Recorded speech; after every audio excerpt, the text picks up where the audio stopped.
நீங்கள் காரை வாங்கும்போதே உங்களுக்கு வந்து காரோட விலை இல்லாமல் ஃபஸ்ட்டு சீட் பெல்ட்லேருந்து உங்களோட அக்சசரிலேருந்து சைட் மிரர்லேருந்து லைட்டிங்லேருந்து ஃபிக்ஸ்டர்லேருந்து உங்கள் ஸ்டிக்கர்லேருந்து இதெல்லாம் இருக்கா. இன்னொன்று என் பாக்கெட்லேருந்து அது எடுக்க போகிற amount. GT Holidays, South India's #1 travel brand. Premium Super Heavy PVC Modular Kitchens by Sarvesh. Chennai's Amartha Aviation Hotel Management Nursing. ஈஸியா படிங்க சாலரியோட. காரை நான் வாங்கிட்டேன், ஷோரூம் விட்டு வெளில வந்துட்டேன், 15 லட்சம். ஷோரூம் விட்டு வெளியில் வந்தனே அதோட விலை என்னவா இருக்கும்? குறைஞ்சிரும். எப்படி நான் யூஸும் பண்ணல, எதுவுமே பண்ணல, வெளியில் வந்தோடனே குறைஞ்சிருச்சு. So it is a liability. Road tax, toll, petrol போடணும், சர்வீஸ் இருக்குது, சார்ஜ் இருக்குது. ஸோ எல்லாமே என் பாக்கெட்லேருந்து போகிற பணமாக இருக்குது. அதுக்கு பெட்ரு தானி எங்கே ஏதோ ஒரு ஆட்டோவோ இல்லை ஏதோ ஒன்று பப்ளிக் பஸ்லேயோ நான் போயிடுறது பெட்டர் நான் நினைக்கிறேன். இஎம்ஐ எடுத்துட்டேன்னா அடுத்த ஒரு 10 வருஷத்துக்கு I no need to think about any investment. எத்தனை பேர் கார் வாங்குறாங்கல்ல, அவங்கள்ட்ட கேளுங்க, where you are parking your car. ரோட்லங்க நீங்கள் வெள்ளத்தப்ப கார் வச்சிருக்கவங்களோட நிலைமை கொஞ்சம் யோசிச்சு பாருங்க. கார் வாங்கிட்டு என்ன சும்மா இருக்கக்கூடாது. எனக்கு ஒரு 2 வீக்ஸ் சரியா நான் ஊட்டி போயிட்டு வரேன் என் ஃப்ரெண்டு கேட்பான். இல்லாட்டி என் ஒய்ஃப் சொல்லுவாங்க, வேறங்க போயிட்டு வரலாமாங்க. ஸோ இதை அன்னெசரியாக என் லைஃப்பில் தேவையில்லாத காம்ப்ளிகேஷனை பண்ணுதோ. செகண்ட் காரை எடுத்தவங்க எல்லாம் இன்னொரு காரை எடுத்தே தீருவாங்க. ஏன்னா யூ ஆர் இன்ஃப்ளூயன்ஸ்ட். இப்போ நீங்கள் சொல்கிறத வச்சு கார் வாங்கலாமா வேணாமா? ஒரு 6 கோடி ரூபாய் சொத்து இருக்கக்கூடிய ஒரு நபர் மாதம் வந்து ஒரு 2 லட்சம் ரூபாய் கிட்ட பேசிவ் இன்கம் ஜென்ரேட் பண்ணுற ஒருத்தர் கார் வச்சில்ல அப்படின்னு கேள்விப்பட்டோம். அது உண்மையா? அது உண்மைதான். எங்கிட்ட கார் கிடையாது, எங்கிட்ட 2 வீலர் தான் இருக்குது. கார் நான் ஏன் வாங்கலை அப்படிங்கிறதுக்கு வந்து பிஹைண்ட் ரூட்ஸ் நேயர்களுக்கு வணக்கம். இன்னைக்கு நம்ம கூட நிகழ்ச்சியில் மதுரை வீரன் அவர்கள் இணைந்திருக்காங்க. நிறைய விஷயங்கள் இருக்குது அவர்கிட்ட பேசுறதுக்கு. வணக்கம் சார். தேங்க்யூ. வரவேற்பதற்கு நன்றி. Thank you sir. நாங்கள் வந்து உங்ககிட்ட இன்வெஸ்ட்மெண்ட் லெசன்ஸ் வந்து நிறைய விஷயங்கள் எடுத்துகிட்ருக்கோம். அந்த வகையில் முதல்ல உங்ககிட்ட கேட்கணும்னு நினைக்கிறது வந்து, ஒரு 6 கோடி ரூபாய் சொத்து இருக்கக்கூடிய ஒரு நபர் மாதம் வந்து ஒரு 2 லட்சம் ரூபாய் கிட்ட பேசிவ் இன்கம் ஜென்ரேட் பண்ணுற ஒருத்தர் கார் வச்சில்ல அப்படின்னு கேள்விப்பட்டோம். அது உண்மையா? அது உண்மைதான். எங்கிட்ட கார் கிடையாது, எங்கிட்ட 2 வீலர் தான் இருக்குது. கார் நான் ஏன் வாங்கலை அப்படிங்கிறதுக்கு வந்து எல்லோரும் சொல்கிறாங்க, உங்கள்கிட்ட காசு இருக்குது ஆனால் நீங்கள் யூஸ் பண்ண மாட்டீங்க, நீங்கள் கஞ்சூஸு நீங்கள் அப்படிங்கிறாங்க. பட் ஆனால் நான் வந்து பிறந்து வளர்ந்த எல்லாமே திருச்சி டயர் 3 சிட்டியில் 10 ரூபாயிலேருந்து சம்பாரித்து வந்த ஆள். எனக்கு இந்த 15 லட்சம் 20 லட்சத்தில் ஒரு முடக்கிறதுங்கிறது என்னால் முடியாத ஒரு காரியம். ஆனால் நான் ரிச் டாட் புவர் டாட் படிக்கும்போது தான் லயபிலிட்டினா என்ன, அசட்னா என்னென்னு தெரிய வந்துச்சு. அதுலேருந்து எனக்கு விழிப்புணர்வு வந்துச்சு. அதுக்கப்புறம் தான் என்னோடய இன்வெஸ்ட்மெண்ட் ஜேர்னியே உருவாச்சு. அதனால் நான் ஒரு காரை வாங்கிட்டு நான் அதை வந்து ஒரு பார்க்கிங் ஏரியாவில் நிறுத்திட்டு, அதாவது ஒன்று காரை நான் வாங்கிட்டேன், ஷோரூமை விட்டு வெளில வந்துட்டேன், 15 லட்சம். ஷோரூமை விட்டு வெளியில் வந்தோடனே அதோட விலை என்னவாக இருக்கும்? குறைஞ்சிரும். எப்படி நான் யூஸும் பண்ணல, எதுவுமே பண்ணல, வெளியில் வந்தோடனே குறைஞ்சிருச்சு. So it is a liability. இன்னொன்று என் பாக்கெட்லேருந்து அது எடுக்க போகிற அமௌண்ட்டு. ஃபர்ஸ்ட் ஆஃப் ஆல் நான் வந்து டேக்ஸை பற்றி நான் சொல்லவே வேணாம். இந்தியாவில் நீங்கள் கார் எடுக்கிறதுல டவுன் பேமெண்ட்டு, அதுவும் இஎம்ஐ போனால் நான் கஷ்டகாலம், அதை நான் சொல்லவே விரும்பலை. இஎம்ஐ பற்றியே பேசலை. நீங்கள் கேட்ட கேள்வி கார் இல்லை. ஆமாம், ஏன் இல்லை, நான் வாங்கலை. ஏன் வாங்கலை? It's a liability. ஏன் லயபிலிட்டி? ஏன்னா நான் எடுத்து வந்து நான் வெளியில் எடுத்துகிட்டு வந்தோடனே ரோட் டேக்ஸு, டோலு, பெட்ரோல் போடணும், சர்வீஸ் இருக்குது, சார்ஜ் இருக்குது. ஸோ எல்லாமே என் பாக்கெட்லேருந்து போகிற பணமாக இருக்குது. அதுக்கு பெட்ரு நான் ஒரு ஓலாவோ அல்லது ஏதோ ஒரு தானி எங்கே ஏதோ ஒரு ஆட்டோவோ இல்லை ஏதோ ஒன்று பப்ளிக் பஸ்லேயோ நான் போயிடுறது பெட்டர் நான் நினைக்கிறேன். ஸோ காரை வாங்கி நான் அந்த அவ்வளோ பெரிய அமௌண்ட்டை நான் முடக்கி அதை நான் வச்சுட்டு, இன்னொன்று இட்ஸ் கைண்ட் ஆஃப் ரிஸ்க்கு. நான் ரிஸ்க் எடுக்க விரும்பல. அந்த காரை எடுத்துகிட்டு நான் ஓட்டிட்டு, இன்றைக்கி இருக்கிற ரோட் சேஃப்டிலாம் நீங்கள் பார்த்தீங்கன்னா இந்தியாவில் கேட்க வேணாம், 10 நிமிஷத்தில் உங்கள் வீட்டுக்கு ஃபுட் வருது. 10 நிமிஷம் வருதா? அப்படின்னா என்ன சேஃப்டி, ரோட் சேஃப்டி நம்ம இந்தியன்ஸ் ஃபாலோ பண்ணணும். அதாவது சொல்ல வேண்டிய அவசியமே இல்லை. காரில் உண்மையை சொல்ல போனோம்னா, நான் கேள்விப்பட்டேன் ஷோரூமில் என் ஃப்ரெண்டு ஒருத்தர் சொன்னார், இப்போ ரீசெண்டாக கப்புள்ஸ் எல்லாம் நம்ம கார் வாங்கிறது ரீல்ஸுக்காக வாங்குறாங்க. ரீல்ஸ் போட்டு அதில் வியூஸ் வரணுங்கிறதுக்காக வாங்குறாங்க. என்னங்க இது கொடுமை? இதையாவது விடுங்க. நீங்கள் துபாயில் போனீங்கன்னா கார் ஏன் வாங்குறாங்கன்னா, காரோட விலை 50 லட்சம் 60 லட்சம் அவங்க ஊர்படி. கார் நேம் பிளேட் இருக்குல்ல, 56 கோடி கார் நேம் பிளேட்டு 1 டிஜிட்டில் வரும். அந்த ஊர் எப்படின்னா நம்மளோட அவன் 10 அடி மேலே போயிட்டான். கார் நம்பரில் 1 டிஜிட் இருந்துச்சுன்னா துபாயில் யூ ஆர் த விஐபி. 56 கோடியை 2 போல்ட்டு 2 ஸ்க்ரூவில் நிற்கும். நாங்கள் அப்படி காரில் போகும்போது, துபாயிலேருந்து நான் போகும்போது 1 டிஜிட் 2 டிஜிட்டில் கார் போகும். அந்த காரை பார்த்தோன்னா காரோட விலை ஒன்றுமே கிடையாது, 50 லட்சம் 60 லட்சமாக தான் இருக்கும். அந்த நேம் பிளேட்டோட இது 50 கோடி. ஸோ யூசேஜுங்கிறது இல்லாமல் நான் பணக்காரன், நான் ரிச்சு, நான் ரொம்ப பெரிய ஆளுங்கிற காட்டுற மாதிரி இருக்குது. அதெல்லாம் எனக்கு தேவையில்லைன்னு நான் நினைக்கிறேன். அவ்வளோதான் மேடம். சரி, இந்த ஒரு பர்டிகுலர் கொஸ்டின் உங்ககிட்ட வச்சதுக்கான காரணம் வந்து நீங்கள் சொன்ன மாதிரி நிறைய பேர் வந்து இப்போது ஒரு வேலைக்கு போனால் 1 வருஷமோ 2 வருஷத்துலேயோ ஒரு ஸ்டேட்டஸ் சிம்பிளாக உடனே வந்து ஒரு கார் வாங்கிடுறாங்க. அதுவும் எப்படி வாங்குறாங்கன்னா இஎம்ஐ போட்டு கார் வாங்கிடுறாங்க. இது வந்து எந்த அளவுக்கு வந்து அவங்களுடைய வெல்த் ஜேர்னியில் வந்து எப்படி இது அஃபெக்ட் பண்ணும் சார்? நீங்கள் உங்கள் ஸ்கில்ஸ் மேலே நம்பிக்கை இல்லை, ஆனால் உங்களோட மெட்டீரியல் மேலே நம்பிக்கை வச்சுட்டிங்கன்னா நம்மளோட அப்புறம் டவுட்டு தான்.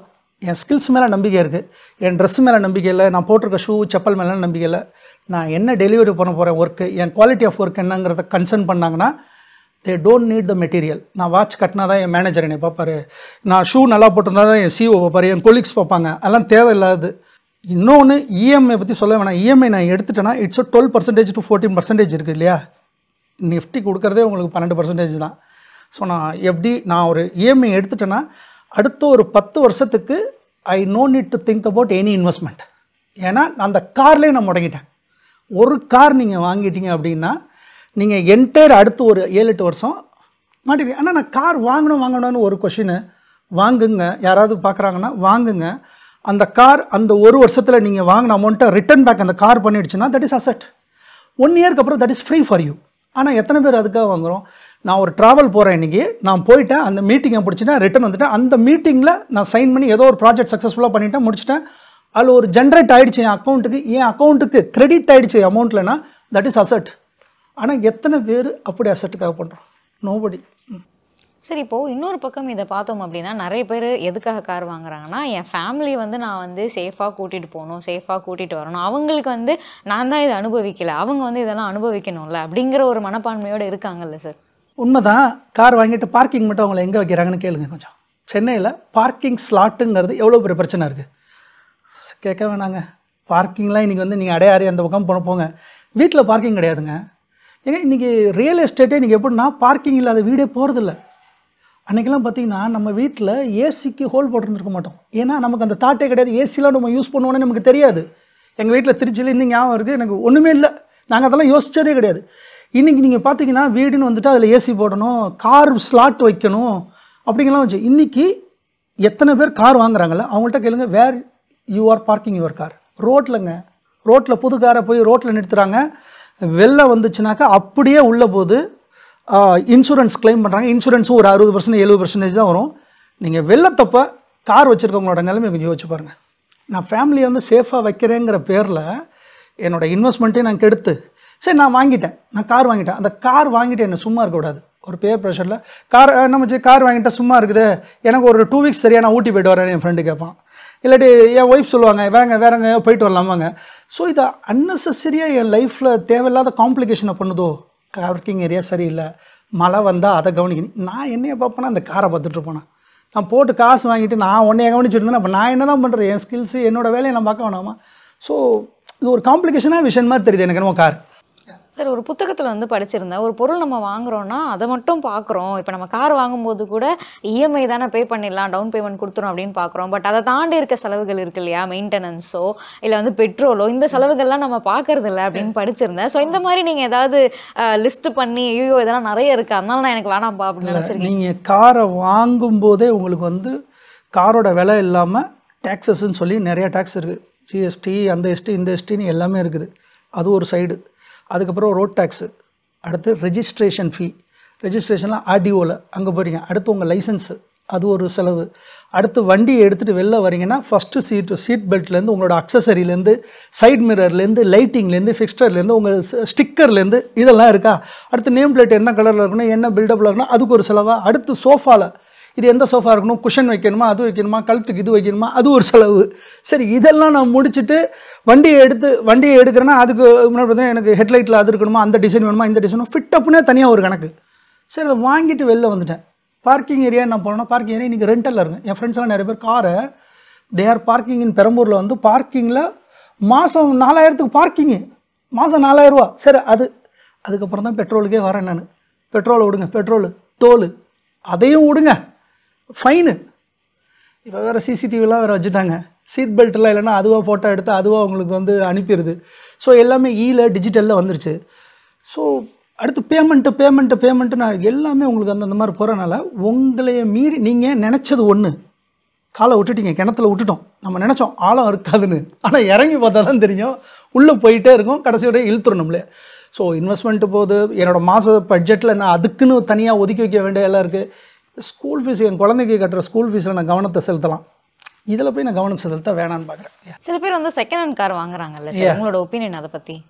செகண்ட் ஹேண்ட் கார் அது திரும்பியும் அதே தான், கார் தான், அதே தான், செகண்ட் ஹேண்ட் கார் தான். ஆனால் செலவு கம்மியாக இருக்குன்ட்டு வாங்குறாங்க. That's go ahead for you, no problem, போகலாம், தவறு இல்லை. ஆனால் திரும்பியும் அது உங்களுக்கு ஜென்ரேட் பண்ணுதா? செகண்ட் ஹேண்ட் கார் வாங்கின எல்லாரோட நான் 75% பேர்கிட்ட நான் பார்த்துருக்கேன். செகண்ட் ஹேண்டு வாங்கின காரில் 75% they are going to engine cheese, அந்த ஒர்க்கு இந்த ஒர்க்குன்னு சொல்லி அடுத்த 4 வருஷத்துலேயே திரும்பி போடுவாங்க. அந்த செகண்ட் ஹேண்டு காரை நீங்கள் யூஸ் பண்ணிவிட்டு உங்கள் மனசுக்குள்ளே ஒரு உறுத்தல் இருக்கும். அந்த என்ன உறுத்தல்னா, செகண்ட் ஹேண்ட் கார் நீங்கள் வச்சுருக்கிறீங்க, உங்களோட பியர் ப்ரெஷரு, உங்கள் வீட்டு பக்கத்தில் இருக்கவங்க, உங்கள் மனைவி ஒரு ஒரு ஒரு தூங்கும்போது கூட ஒரு உறுத்தல் இருக்குது, இது என் காரில் இது செகண்ட் ஹேண்டுன்னு. Why want to go for new ஒன்றுங்கிற ஒரு தாட்டை நீங்கள் அங்கேயே விதைச்சிடுறீங்க. செகண்ட் ஹேண்ட் காரை எடுத்ததுனால செகண்ட் ஹேண்ட் காரை எடுத்தவங்க எல்லாம் இன்னொரு காரை எடுத்தே தீருவாங்க. ஏன்னா யூ ஆர் இன்ஃப்ளூயன்ஸ்ட். ஏன்னா செகண்ட் கார் நான் யூஸ் பண்ணிட்டேன், பழக்கப்படுத்திட்டேன், குடும்பமும் ஏற்றுக்குச்சு, என் ஒய்ஃப் என்னை கேட்பாங்க, எங்கள் அம்மா கேட்பாங்க, எல்லாம் கேட்பாங்க, எப்போ நீ புது கார் வாங்க போகிற, இது என்னடா ஓகே, எப்போ நீ புதுசு வாங்க போகிற. ஸோ இந்த மாதிரி தூண்டுதல் வந்துக்கிட்டே இருக்கே.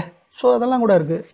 ஸோ மதுரை வீரன் சார் வந்து கார் இப்போது இதுக்கப்புறம் வாங்குவாங்களா? இல்லை இல்லை இல்லை இல்லை எனக்கு வாய்ப்பே இல்லை. எனக்கு கார்லாம் இல்லைங்க, எனக்கு வாய்ப்பு இல்லை. இப்போ நீங்கள் சொல்கிறத வச்சு கார் வாங்கலாமா வேணாமா, யார் கார் வாங்கலாம்? காரை நான் வாங்குகிறேன் அப்படின்னா என்னால் கண்டிப்பாக இந்த வருஷத்துக்குள்ளே இந்த காரோட இதை என்னால் ஏர்ன் பண்ண முடியும்னா you can go for car. இல்லை சார், எங்கள் மேனேஜர் என்னைய ஒரு மாதிரி பார்த்துருவார் சார், என்னோடய வேலை பார்க்குற கொலீக்ஸ் என்னை ஒரு மாதிரி பார்த்துருவாங்க சார், அப்படி உங்கள் மேலே நம்பிக்கை இல்லாமல் உங்கள் கார் மேலே தான் நம்பிக்கை வச்சுன்னா அது உங்களோட விருப்பம். அவ்வளோதான். GT Holidays, South India's #1 travel brand. Premium Super Heavy UPVC Modular Kitchens by Sarvesh. Chennai's Amartha Aviation Hotel Management Nursing. ஈஸியா படிங்க, சாலரியோட.